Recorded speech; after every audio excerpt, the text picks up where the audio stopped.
comenzar a grabar y vamos a comenzar todo con la clase que es de sistema endocrino, ¿ya?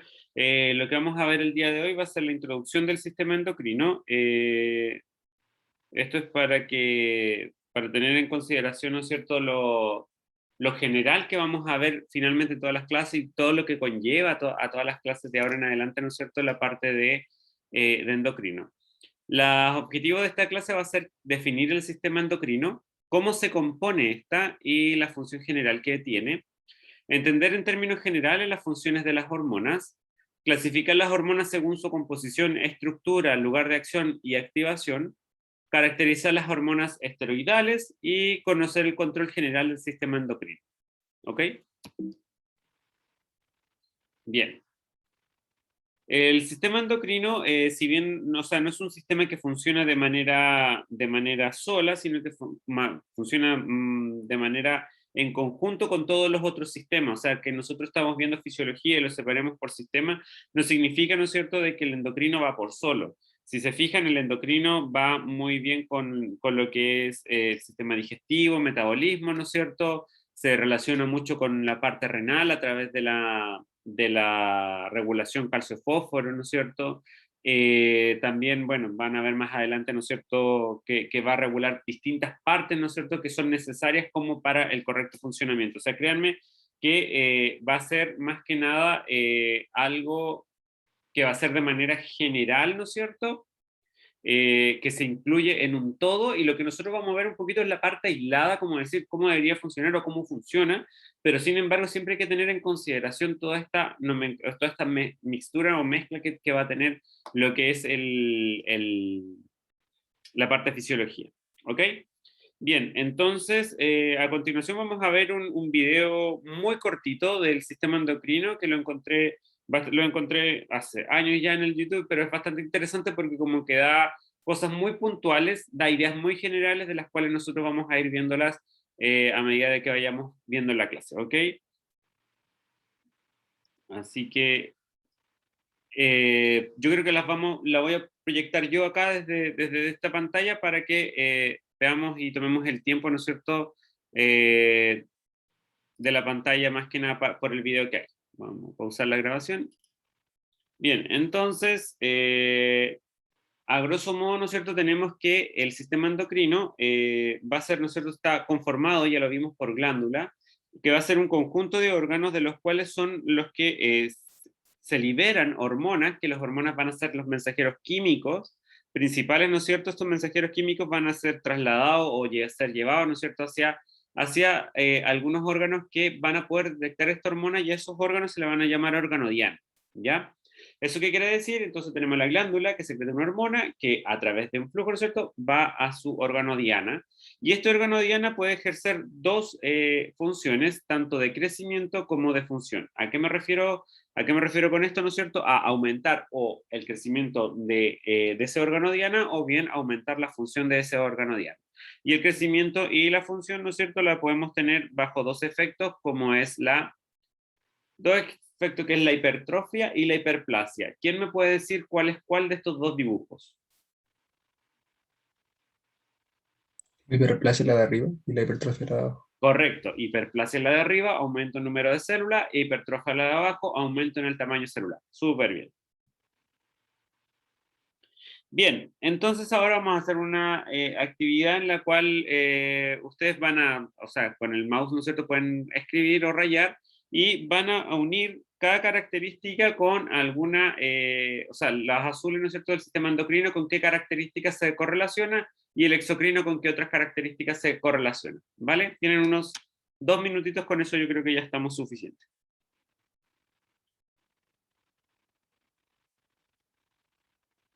Bien, tenemos entonces acá una respuesta, ¿no es cierto?, en donde seleccionan que endocrino se relaciona con secreción, se relaciona con hormonas, se relaciona con vascularización y con compuestos químicos, mientras que exocrino se va a relacionar con enzimas, vascularización, o sea, perdón, excreción, conductos y también con compuestos químicos. Esto es correcto, ya que tanto endocrino como exocrino, o sea, son ambos compuestos químicos. Lo que sí tengan ojo, que el sistema endocrino no posee enzimas. posee hormonas. Acuérdense que las enzimas son catalizadores, ¿no es cierto?, que transforman compuestos de uno en otro estado, ¿no es cierto?, que ayudan a acelerar la reacción. En cambio, la hormona va a ser un compuesto químico que va a reaccionar con el compuesto correspondiente.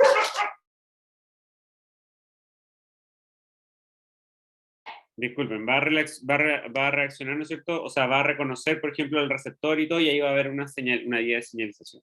¿Ya? ¿Tiene alguna duda? ¿No? Bien. Tenemos entonces que el sistema nervioso con el sistema endocrino vimos algunas diferencias, ¿no es cierto? El sistema nervioso, la gracia que tiene que es una respuesta rápida y aguda, mientras que el sistema endocrino va a ser una respuesta mucho más lenta, pero prolongada. ¿Ya?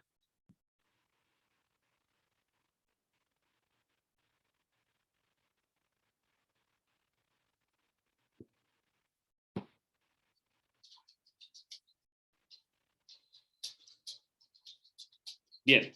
Entonces, como un poco a resumen y volviendo a repetir un poquito más de lo que estábamos comentando, ¿no es cierto? Para que el sistema endocrino funcione de manera correcta, entonces tenemos que tener claro varios conceptos, que sería el órgano secretor o la glándula. Tendríamos que tener la hormona y cómo se transporta esta hormona hacia el órgano diana, que sería finalmente la que reconoce esta hormona. Por eso tenemos que entender que el sistema endocrino es una composición de varias cosas o varias situaciones que tienen que suceder. Entre el órgano endocrino, por ejemplo, perdón, en la glándula, tenemos, ¿no es cierto?, que ser capaces de secretar a esta hormona, o sea, tiene que ser capaz de producir la hormona. Tiene que ser capaz de secretar esta hormona. Esta hormona, como la función es a distancia, tiene que ser capaz de ser trasladada al sistema, por el sistema, para llegar al órgano diana, y el órgano diana tiene que cumplir una característica en particular, y que es el reconocimiento de esta hormona, y estos reconocedores de hormona se le llaman los receptores. Por ende, los órganos diana van a ser los que tienen receptores a la hormona. O sea, yo les podría decir, claro, que, no sé, el glucagón tiene efecto en el músculo. Nosotros lo primero que tendríamos que preguntarnos es, ¿existe el receptor de glucagón en el músculo? ¿Ya? O sea, eso es como la pregunta, como podríamos decir, un poquito básica, ¿ya? Ahora, bueno, se han descrito normalmente todas las respuestas fisiológicas que vamos a ver aquí son canónicas, se han descrito hace muchos años, y ahora mismo se está descubriendo que efectivamente poca cantidad de tales receptores podrían estar en tejidos que antes no se estaban descritos que estuvieran, ¿vale? Pero siempre tengamos presente que lo que vamos a observar aquí va a ser como lo canónico, lo más fuerte, ¿ya? Las hormonas se van a clasificar según el tipo de acción, y el tipo de acción que van a tener son o autocrina, paracrina o endocrina, ¿ya? El autocrina significa que esta hormona es capaz de regularse a sí misma, o sea, va a secretar la hormona y va a volver a inhibirse la secreción, por ejemplo, etc. Ya lo vamos a ver más adelante en cuál va a ser la hormona particular que tiene una relación autocrina bastante particular. Tenemos una paracrina, que es que la hormona se secreta y el tejido adyacente es el que estimula o inhibe o hace su función biológica. Normalmente esto van, por ejemplo, en el tejido adiposo, etc. Y finalmente lo que, lo que llamamos como tal, como endocrino, es que se secreta en una parte y su acción la hace lejana, en otro lado. No sé si tienen dudas, chicos. ¿Todo ok?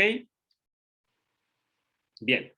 Y bien, entonces vamos a tener un poquito las glándulas endocrinas que nosotros vamos a revisar en clase. Van a ser las que están marcadas en verde. Vamos a observar la tiroide, la glándula paratiroide, la glándula suprarrenal. Vamos a estudiar el páncreas, testículo, ovarios, la hipófisis, el hipotálamo. La glándula pineal no la vamos o sea, la vamos a observar por encima. Y la placenta, bueno, igual la veíamos antes, pero ahora ya no vamos a alcanzar a revisarla completa, pero ya no se preocupen, porque más adelante, cuando sea el clínica de la mujer, me parece mucho, es donde ya vuelvo a retomar ahí el tema de la placenta. Bien, También las hormonas, y esto igual es interesante y hay que aprenderlo, ¿no es cierto? Es que se clasifican también según su estructura porque tiene ciertas características, ¿vale? Podemos clasificarla en tres, en proteínas y polipéptidos, en esteroidales o en aminoácidicas, ¿ya? Cuando son proteínas y polipeptídicas son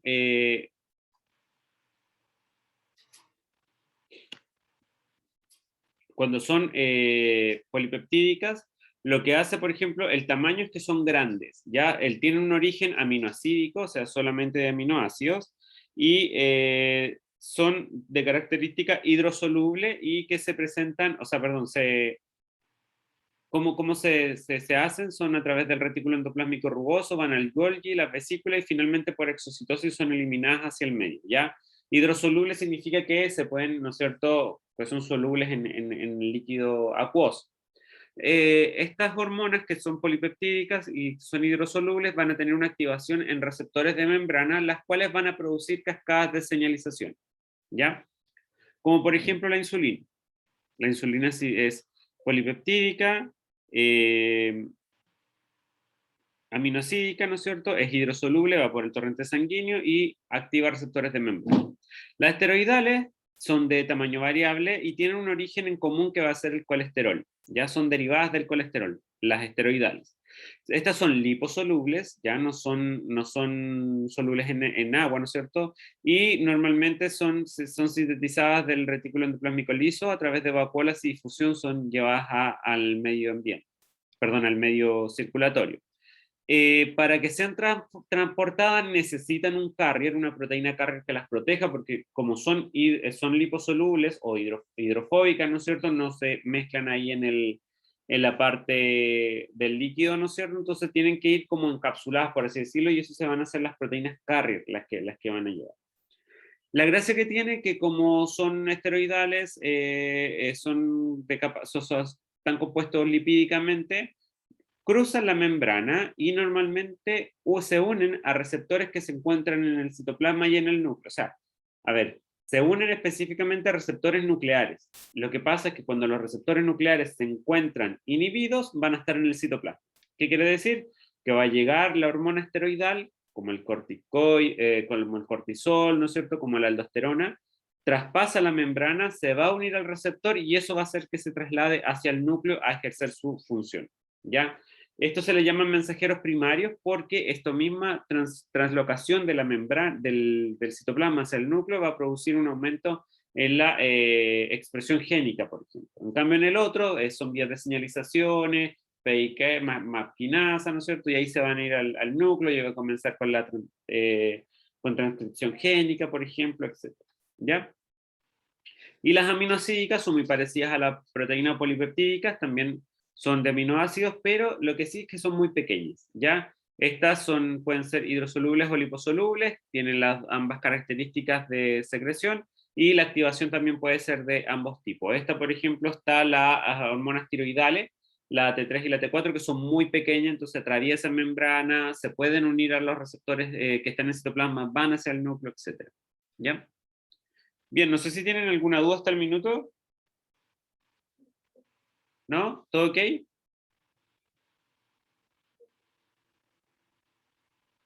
Ya, Todo bien.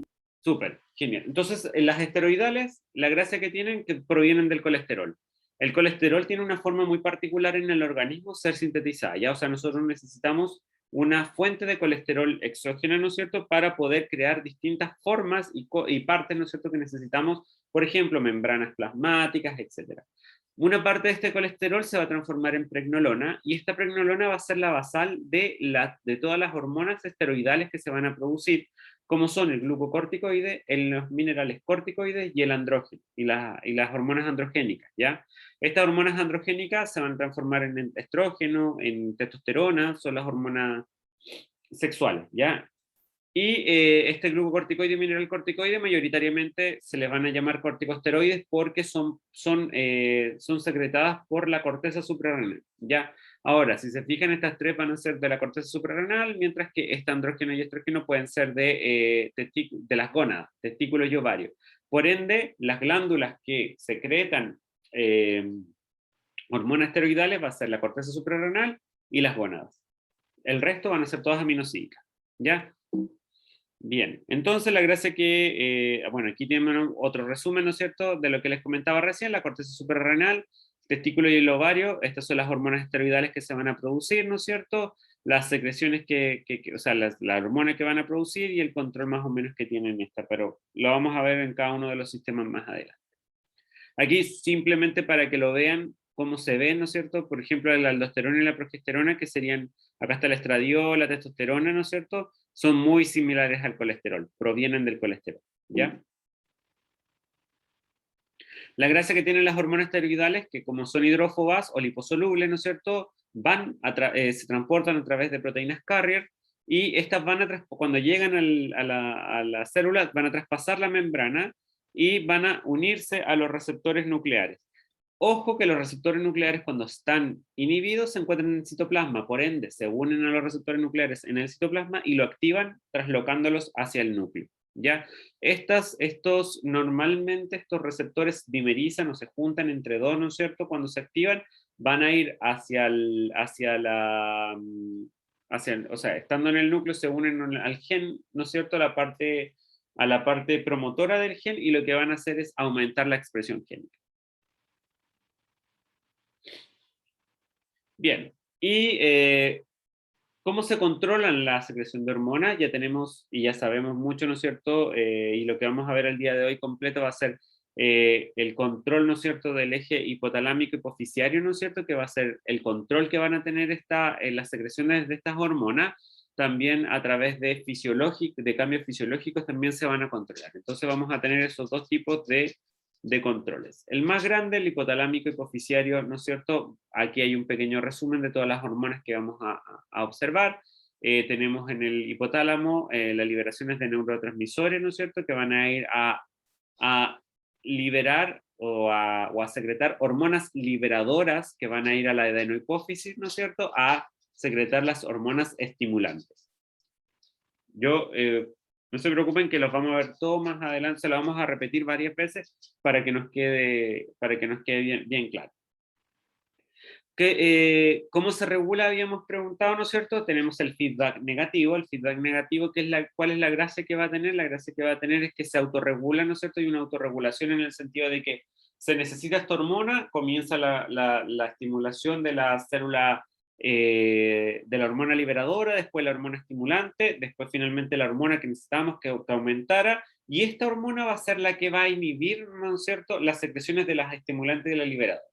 ¿Eso qué quiere decir? Pueden ver aquí en el dibujo, ¿no es cierto?, a mano derecha, la columna gigante que se ve, neuronas neuroendocrinas hipotalámicas que van a secretar la hormona liberadora, esta va a ir a la hipófisis, que va a la hormona trópica o estimulante, va a ir a la glándula endocrina periférica, va a soltar esta hormona, o sea, secretar la hormona que necesitamos, por ejemplo, cortisol o testosterona, por ejemplo. ¿Y qué es lo que va a ocurrir? Va a ir la hormona, la órgano diana, va a ser el efecto fisiológico que se necesita, pero también este aumento de esta hormona, ¿no es cierto?, lo que va a hacer es un feedback negativo hacia la hipófisis y el hipotálamo, a decirle para con la secreción de las hormonas liberadoras y estimulantes porque ya tenemos suficiente. También, a mano izquierda, si se fijan, está la retroalimentación negativa bajo respuesta fisiológica, que significa que tenemos, por ejemplo, una retroalimentación negativa, supongamos baja la glicemia, viene la glándula endocrina, que sería el páncreas en este caso, ¿no es cierto?, va a liberar la insulina, va a ir hacia los órganos insulino dependientes, ¿no es cierto?, va a bajar la glucosa, y eso lo que va a hacer es disminuir finalmente la secreción de insulina, ¿ya? Entonces eso va a ser una retroalimentación negativa, pero regulada por respuesta fisiológica. Se controla así el páncreas y la paratormona, ¿ya? El resto de la mayoría de las hormonas que nosotros vamos a ver va a ser a través del eje endocrino con feedback negativo hipotalámico hipoficiario. ¿Ya?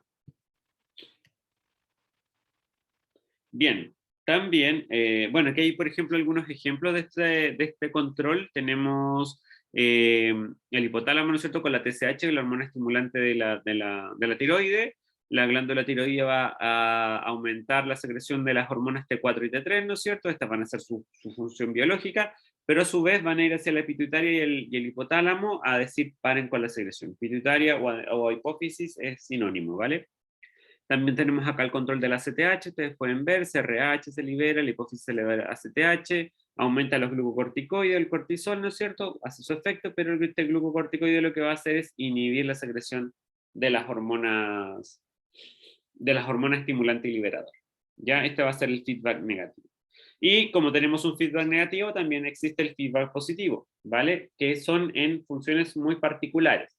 Por ejemplo, acá hay un feedback positivo que ocurre en las contracciones uterinas, en donde comienza, ¿no es cierto?, que con el determinismo del parto, ¿no es cierto?, comienza la función de contracción del útero, y esta contracción del útero lo que va a hacer es seguir secretando más hormonas para que siga la contracción, ¿ya? A esto se le va a llamar el feedback positivo. Por ejemplo, acá ven el stretch cervical, que es el roce, ¿no es cierto?, va a aumentar la contracción uterina, eso va a aumentar el estrés cervical, esto va a aumentar la oxitocina, que va a aumentar la contracción uterina, y etcétera, etcétera. O sea, eso es el feedback positivo.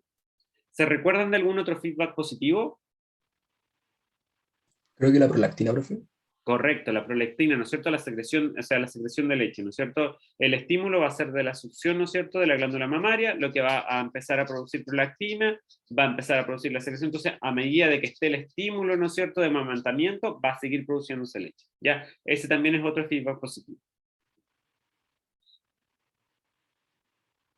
Bien, también tenemos glándulas de excitación mixta, como lo es en un caso particular la glándula suprarrenal.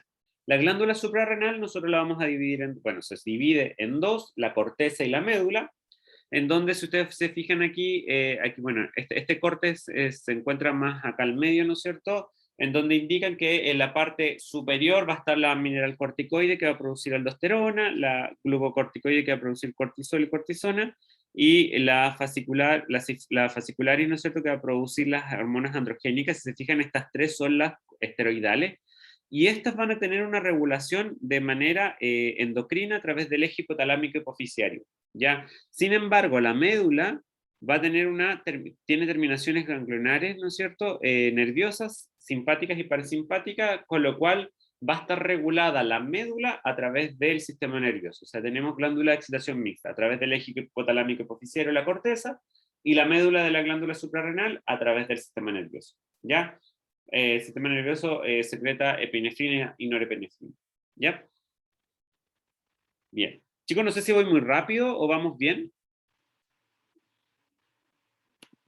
¿Vamos bien? ¿Manito arriba o alguna cosa? Bien. Ya, Sí, súper. profe. Ya. Bueno, lo que le comentaba, ¿no es cierto?, del eje hipotalámico hipoficiario, que hay un ejemplo de qué es lo que ocurre en todos los eventos, ¿no es cierto? Hay un estrés, el hipotálamo se empieza a secretar CRH, va a la adenohipófisis que secreta CTH, en la línea del medio estoy explicando, ¿no es cierto?, va a la corteza adrenal, pero también esta, ¿no es cierto?, libera cortisol, libera aldosterona, la aldosterona, por ejemplo, aumenta el sodio y la retención de líquido. El cortisol aumenta también otro tipo de hormonas estimulantes como el LH, TSH. Entonces, si se fijan, es una respuesta gigante, ¿no es cierto?, que involucra no solamente el sistema endocrino, sino que también a otros sistemas. Y esto, por ejemplo, es la regulación o lo que es ¿cómo es que se llama esto? La respuesta ante el estrés. ¿Ya? Para que vean que es un conjunto de respuestas. Este mismo conjunto de respuestas que nos ayuda a pensar un poquito qué es lo que ocurre en la corteza suprarrenal, ¿no es cierto? O sea, la glándula suprarrenal completa, tanto la corteza como en la médula, qué es lo que ocurre, o sea, por qué hay una reacción endocrina tan lenta y hay una reacción tan rápida, nerviosa, pero si nos vamos como a lo más principal de esta hormona lo que permite es la supervivencia, ¿ya? Porque si se fijan, la respuesta inmediata que va a tener la corteza suprarrenal va a ser que va a liberar adrenalina y noradrenalina, que nos va a permitir, no sé, abrir vías respiratorias, dilatar pupilas, aumento de la energía, ¿no es cierto? Y se va a ir hacia el sistema endocrino con el estrés, ¿no es cierto? Va a empezar con CRH y STH a empezar a secretar cortisol, y con ese el cortisol vamos también a tener un efecto de aumentar la glicemia en los tejidos periféricos. O sea, va a ser toda una respuesta tanto nerviosa como endocrina, ¿no es cierto?, para un mismo fin, que es la respuesta antigua, no sé si la conocen como fight or flight, que significa correr o pelear, que a la larga es el sistema endocrino, o sea, perdón, la corteza supra, o sea, perdón, la glándula suprarrenal completa es la que, ¿no es cierto?, nos permite en un minuto a nosotros, o antiguamente, ¿no es cierto?, en decir cuando estábamos en peligro, si es que era una situación para correr o para pelear, ¿vale? Que es ahí no sé, por ejemplo, venía un elefante gigante, nosotros teníamos un arma, la glándula suprarrenal es la que finalmente, con la secreción de todas las hormonas de la adrenalina y todo, hace que finalmente o tomemos en cuenta de que somos capaces de pelear contra lo que viene, entonces nos quedamos, o bien somos capaces de correr, ¿no es cierto? Y correr, vamos, correr y permitir así la supervivencia, o sea, si finalmente es por supervivencia, ¿ya? Esta es una clara respuesta. En este minuto, lamentablemente, el cortisol yo creo que lo vamos a tener por las nubes, porque están las pruebas, está esto, están las clases, me tengo que quedar todo el día en la casa, tengo que estudiar, no me muevo de acá, hay clases en la U, pero no son de conectarme, etc. O sea, vivimos en un permanente estrés que lamentablemente lo que va a hacer es aumentar, ¿no es cierto?, el cortisol en nuestra sangre. En este momento, como yo les decía, una respuesta muy similar, aunque no parezca y no lo sepa, es el ejercicio. Nada más que el ejercicio lo que hace es estimular este sistema del fight or flight, pero con, una, con un factor menos, que es el miedo.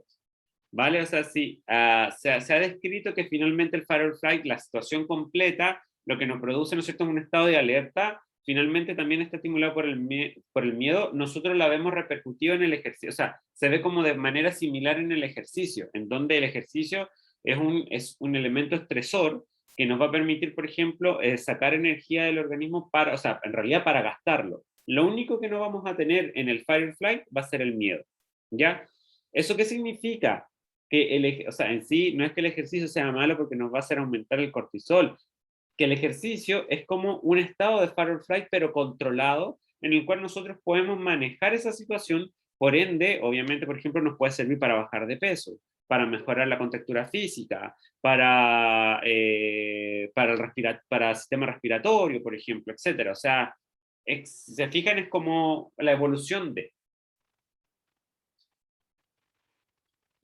Bien, solamente como un poquito a grosso modo, una de las funciones de la aldosterona como hormona esteroidal es que yo ya les dije que activaba receptores nucleares, ¿no es cierto? Y canónicamente se ha comentado de que efectivamente solamente había como una función genómica, porque se iba al receptor y traslocaba y aumentaba la expresión génica, pero también ahora se ha descrito que la aldosterona, por ejemplo, también tiene una respuesta no genómica y que va a activar otros tipos de receptores para ver vías de señalización, ¿ya? Es simplemente como para que lo sepan, o sea, no es blanco-negro, sino que es escala de grises, por así decirlo. Bien, una de las actividades entonces, a ver si es que hemos entendido, ya estamos terminando casi la primera parte, y hay una siguiente pregunta, dice, en una administración de cortisol exógeno, ¿ya? ¿Cómo se van a encontrar los niveles de cortisol endógeno de ACTH y CRH? Pueden hacer clic en la pantalla, en el dibujito que tienen ahí, ¿no es cierto? Donde le va a aparecer un poquito cómo se regula ese feedback. Ya, entonces necesito que corto me coloquen cortisol endógeno, aumentado, disminuido, igual, ACTH aumentado, disminuido, igual, CRH aumentado, disminuido o igual. ¿Ya? Tienen unos minutitos para contestar.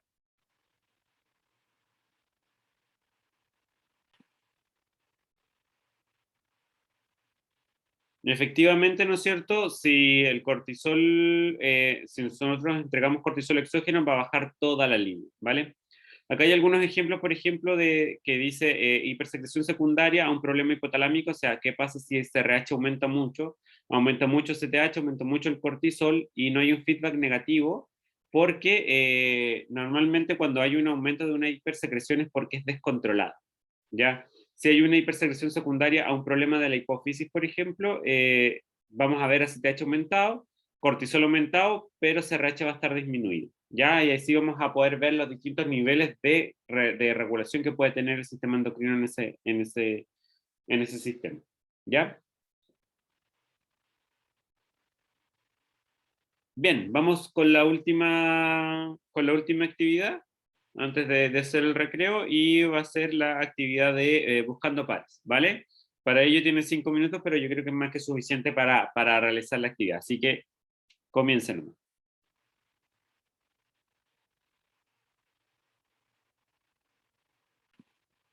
Bien, muy bien. Entonces ya hicimos esa actividad y no sé qué. Ah, el Kahoot, pero ese lo vamos a dejar para de vuelta de el recreo. ¿Vale? Vamos a hacer primero la siguiente clase y vamos a ir al Kahoot. No sé, chicos, si tienen alguna duda.